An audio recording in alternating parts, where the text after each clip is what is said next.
So here we are, we're in chapter 5, which is called Trait Theory.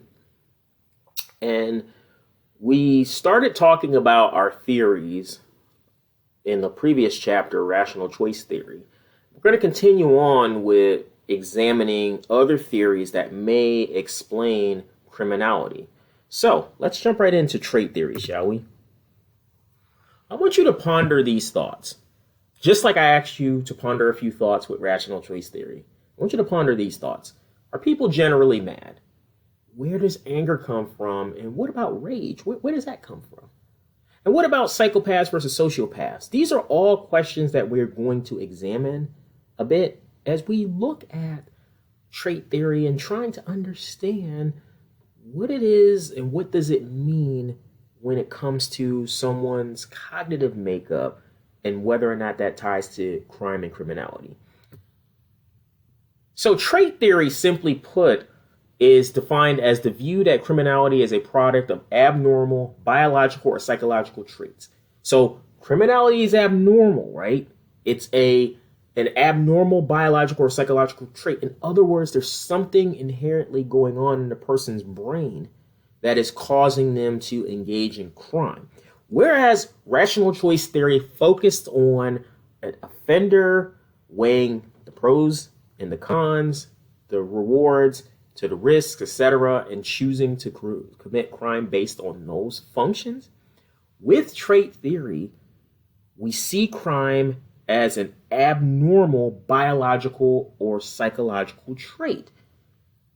A person can't control what they're doing because of some abnormal trait in their brain. And I know it can be controversial, but there are some factors which could produce that abnormality, right? So we do focus on this thing called sociobiology. And sociobiology says that the view that human behavior is motivated by inborn biological urges to survive and preserve the species. Now, this can be controversial in some later chapters when looking at survival. Sometimes men are bred, or there's an innate ability in a man to survive, especially when you look at crimes against women, certain assault crimes against women, generally speaking. But this understanding with trait theory, we are operating in a different lane. In other words, the person that may engage in criminal behavior may be doing so because of some abnormality, and that abnormality can't just be fixed. You can't just fix it. You might be able to try to help it, but you can't necessarily fix it. So when looking at the sociobiology, right, it does stress some of the following principles. Behavioral traits are shaped by both inherited traits and the environment. Biological and genetic conditions affect how social behaviors are learned and perceived. Behavior is determined by the need to ensure survival of offspring and replenishment of the gene pool. And biology, environment, and learning are mutually interdependent factors. So just understand with social biology, these principles can contribute to the reasoning behind why an individual may engage in criminal behavior. You know, biologically, they're born that way, right? Behaviorally, those behavioral traits may have been learned, may have been gathered from other influences in the environment. This determined need for survival of offspring and replenishment of the gene pool also plays a pivotal and key role, in the sense that some individuals may engage in crime because they believe they just have to in order to survive. But either way, the sociobiology can help to explain why some individuals engage in crime as opposed to just choosing to. It's because they just have this trait that causes them to do so, and it's a trait that, you know, they can't control because of the genetic or the abnormal biological trait that exists. So what are some of the biochemical conditions in crime? Now, this can be a bit controversial, right, in some instances, but criminologists have argued that there is a correlation that exists between certain biochemical conditions and criminality. For example, think about improper diet. if a person is malnourished or not getting the proper diet, maybe they are consuming too much sugar, maybe they're eating too much processed food, they're not taking care of themselves, eventually that may impact some of their behavior. And that could cause some emotional and psychological effects, right? When we think about environmental contaminants or being exposed to lead, like there are studies that show that individuals who have been subjected to environmental contaminants or lead or etc., they may engage in certain behaviors that people who don't or who have not been exposed to those things do not, right? So again, these biological traits or these biochemical conditions rather can be a little bit controversial because, many women, deal with that time of the month.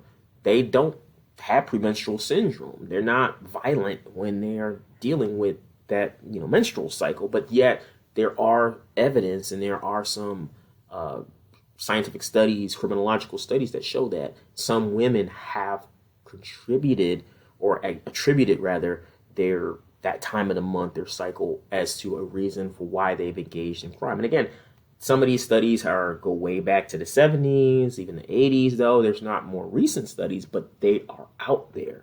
And they do tend to show a somewhat of a correlation between crime. Again, not every woman is going to engage in that, or not every person with a poor diet is going to engage in criminality, but there are some studies to support that, even if they are old, outdated studies. So we're looking at physiological conditions in crime, neurophysiological conditions in crime. Neurophysiology is simply the study of brain activity. So just each one of us, we have brain activity that will exist. And within looking at that brain activity, it's important to know what's going on in the brain, in the mind of a criminal, right?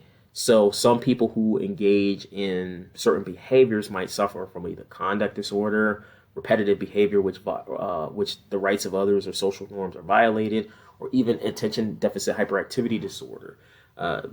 What's important about looking at these neurophysiological conditions is that it ties directly into this thing called arousal theory, or this theory called arousal theory, the view that people seek to maintain a preferred level of arousal, but vary in how they process sensory input. So for some people, they need a high level of stimulation. That high level of stimulation could be just thrilling, like it's along the lines of they don't even know why they're going to engage in this behavior. They like to, and it's probably not healthy, but yet they keep doing it just because, right? So that's where there's the understanding, right?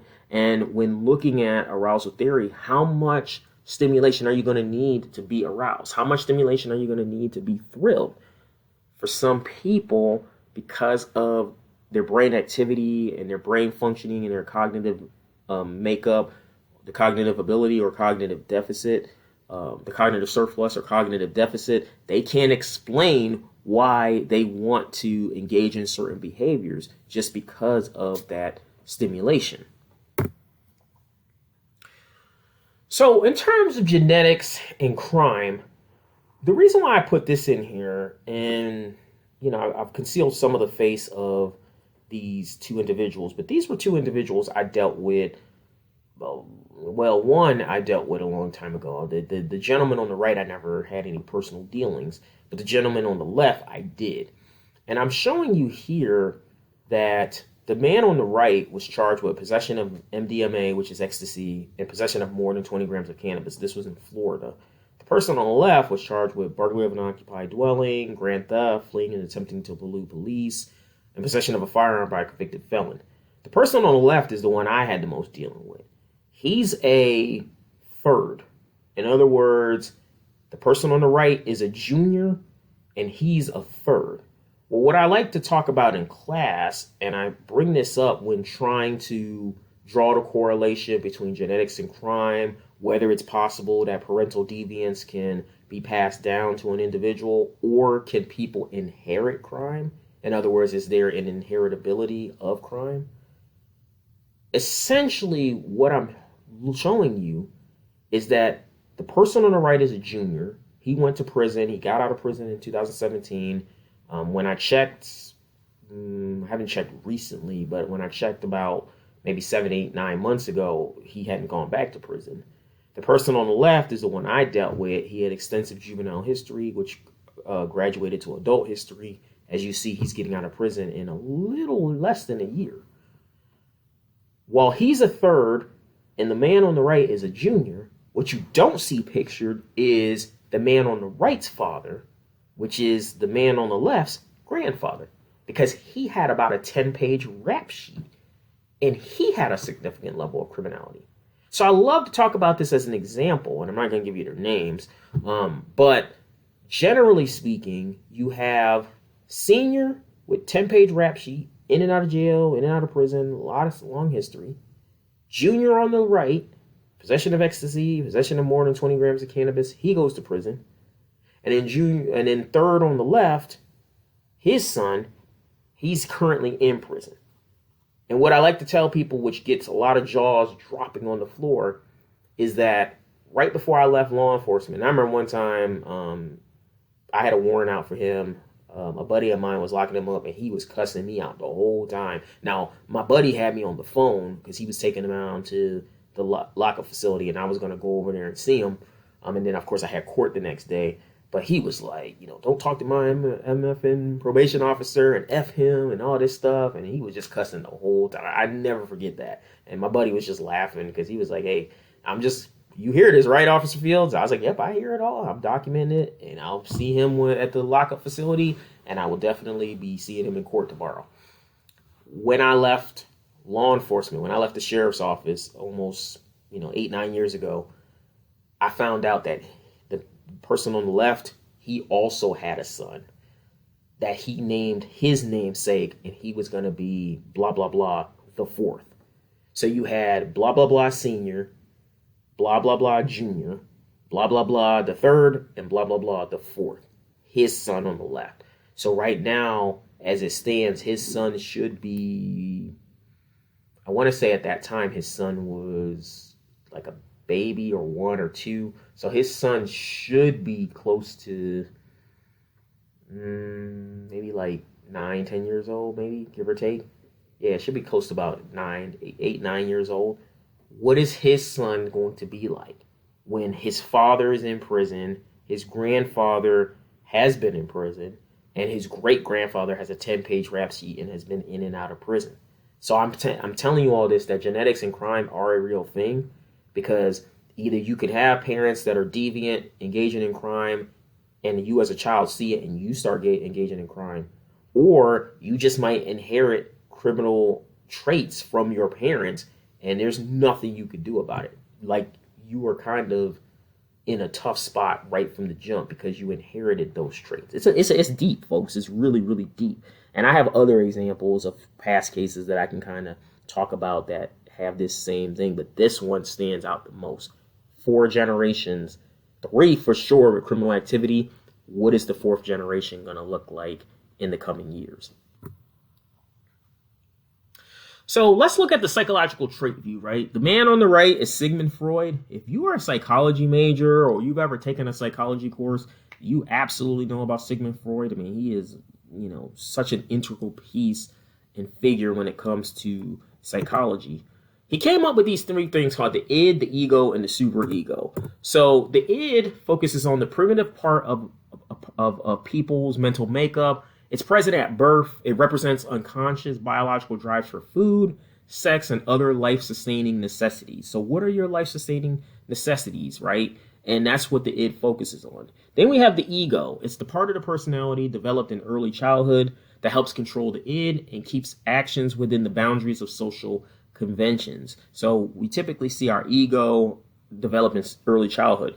Do you know somebody with a big ego? Do you know somebody that is all about themselves and full of themselves?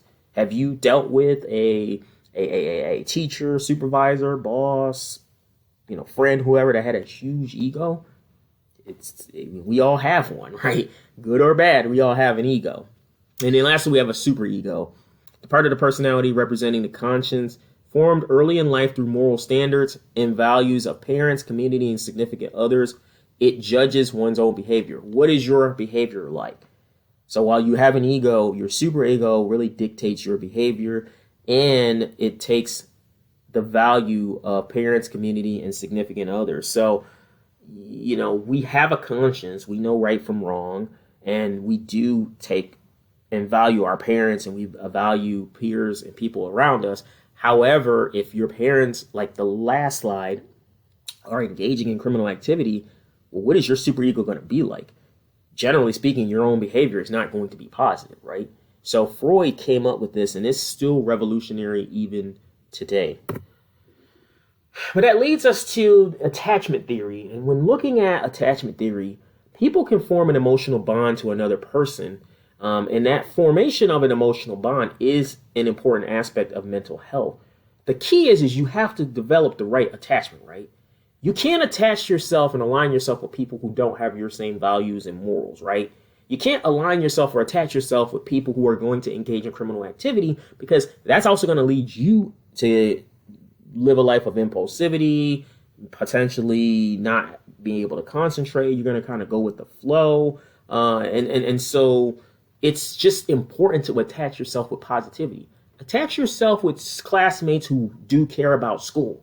Okay, attach yourself with students who do care to learn, because there's a lot of students that could care less about going to school, a lot of students that care less about learning, and they just want to complain about the professor or the teacher or whatever, but yet they're not doing anything, right? They're not doing their part. So attach yourself with the people who do like to go to school, who do like to study, who do get good grades, because that's going to rub off on you, or your behavior will rub off on them. So we have behavior theory. It maintains that human actions are developed through learned experiences. Behavior is reinforced with rewards and extinguished by punishments.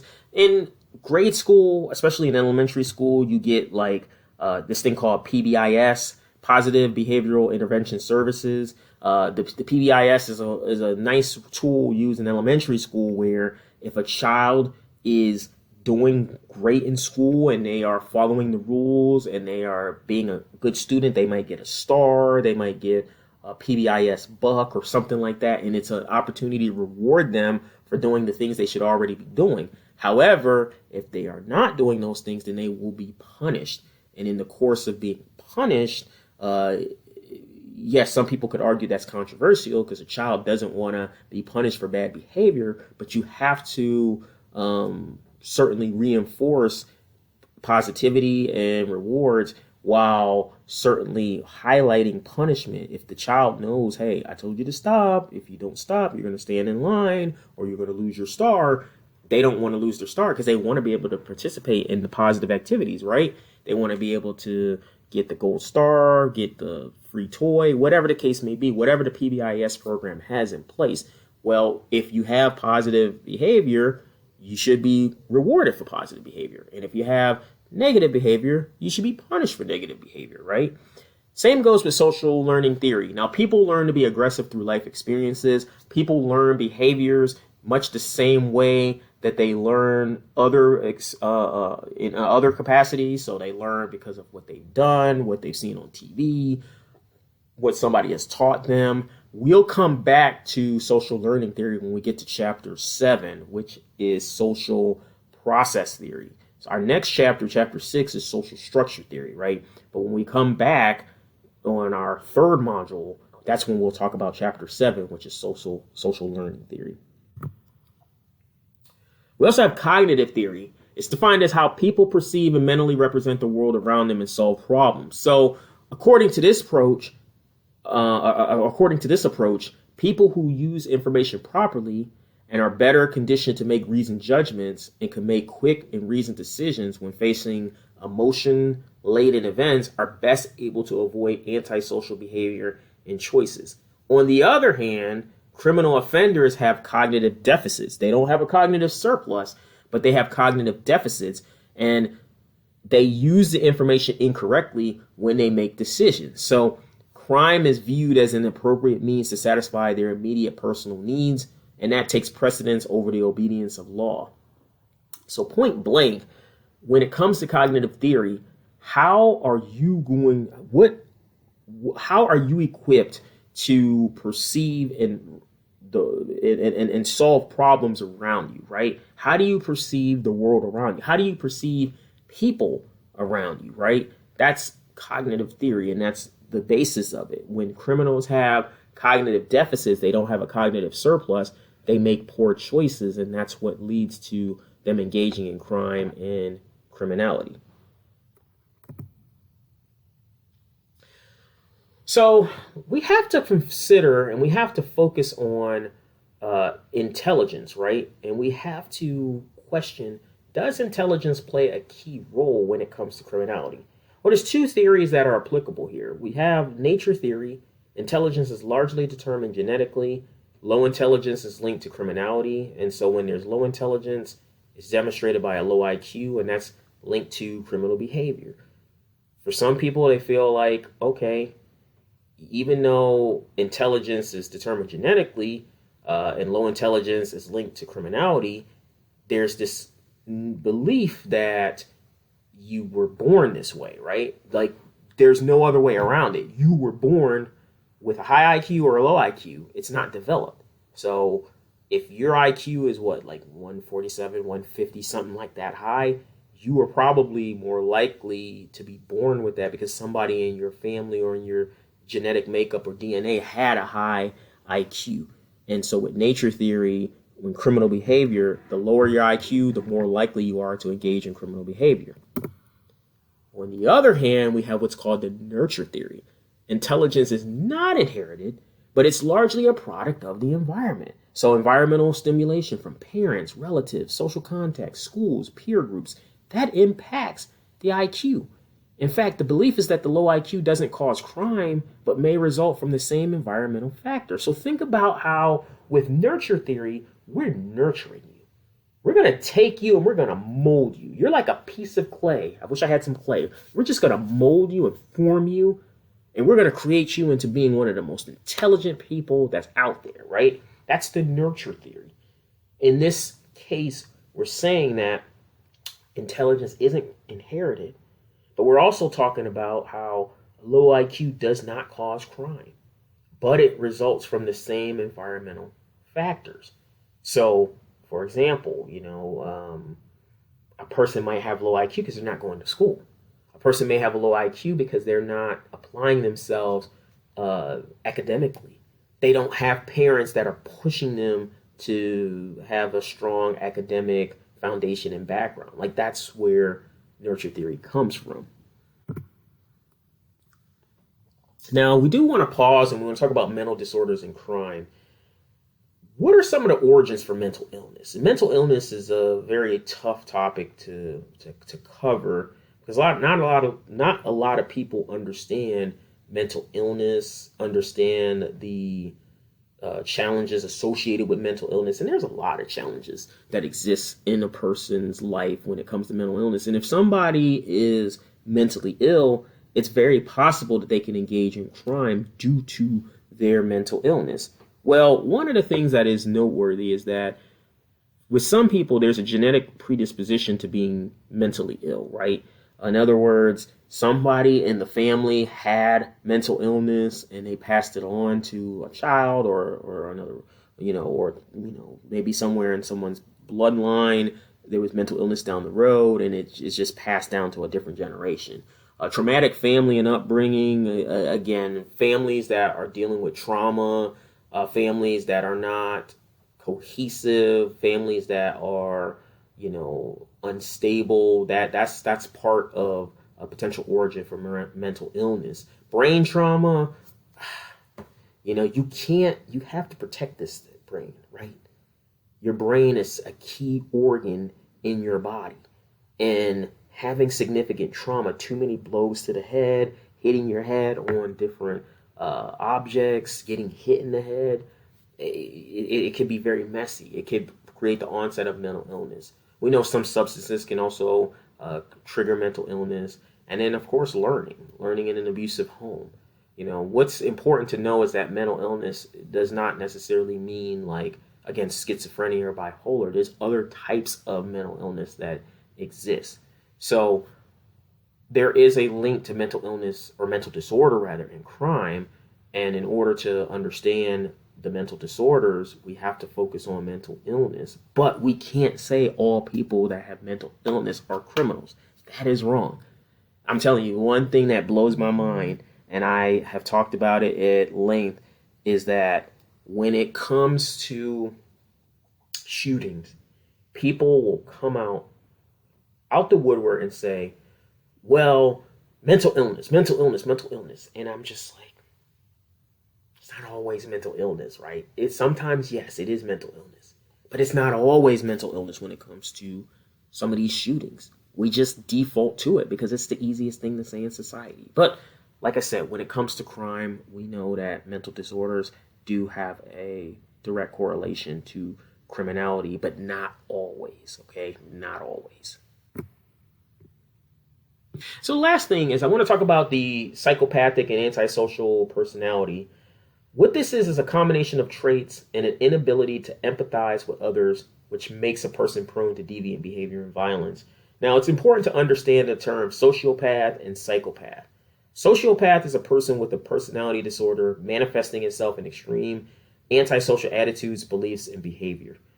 I want to say, one thing I love about my lectures, and if any of you ever take me in an in-person class, or if you're a former student of mine and you're just following along on this YouTube, you're following along in this video, whatever the case may be, is I like to talk about current events. It's a little bit more challenging on an online setting because I do include a lot of videos in my lectures and we talk about it. So I'm not going to go ahead and put those videos in here just because this is loaded up on, in a different forum.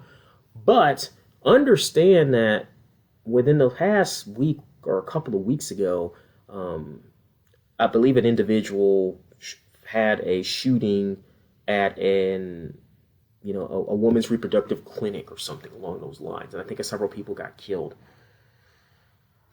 That probably is a sociopath.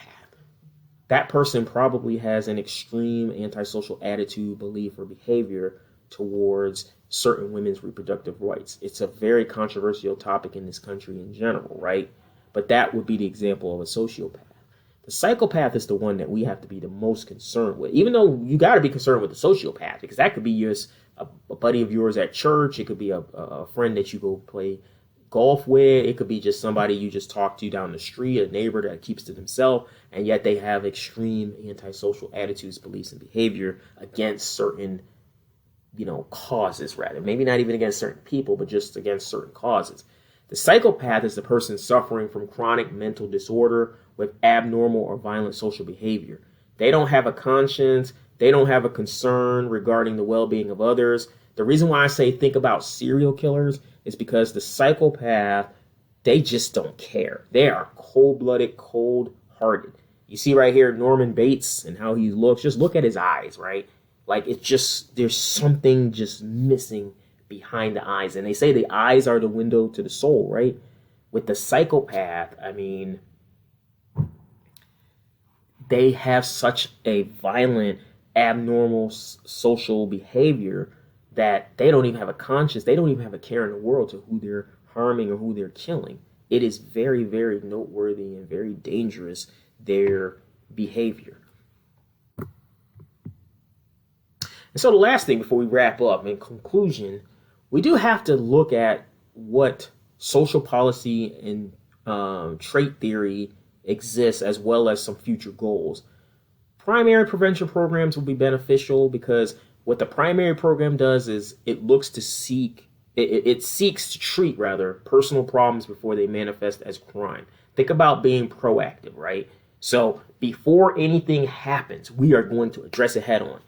This person over here has mental illness. This person here has an abnormal psychological trait. You wouldn't know that, but I'm saying you need some outside services to address that. No, this person's displaying homicidal ideations. Okay, they haven't even harmed anybody. We're putting targeted services in their lives because we want to address the problem before it gets out of way and before it becomes a crime. So that's the proactive approach. The secondary prevention program provides treatment to youths and adults after they violated the law. So when I was a probation officer, I'd have juvenile offenders that broke the law. In talking to their parents and getting assessments done, it was determined that they had other issues that were going on. And so with that being said, in that case and in that forum, they would have to receive certain services, right? That is where the secondary prevention program comes into play, because that might include psychological counseling. It can include other services to address those risky behaviors. We are reacting to what they've done. So whereas the primary prevention program seeks to be proactive, let's address problems before they become problems, the secondary prevention program is very much reactive. It's already a problem, it's already happened, but we can go ahead and put services in place now to avoid and prevent them, from getting into any other trouble.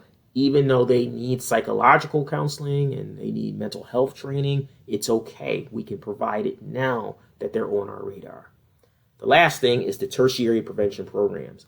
This is a program that may be a requirement of a court order, probation order, aftercare at the end of a prison sentence or diversion program. It's a reactive approach as well. The only thing is about when it comes to the tertiary prevention program, they have probably done an extensive program, and it's continued programming and it's continued monitoring to ensure that even though they have mental illness or even though they have this abnormal trait, we want to ensure that they don't fall back into a life of delinquency or crime, because they're always going to need some help.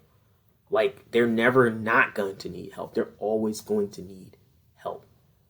So, as they like to say, that's all, folks. Thank you so much for listening. Thank you for tuning in.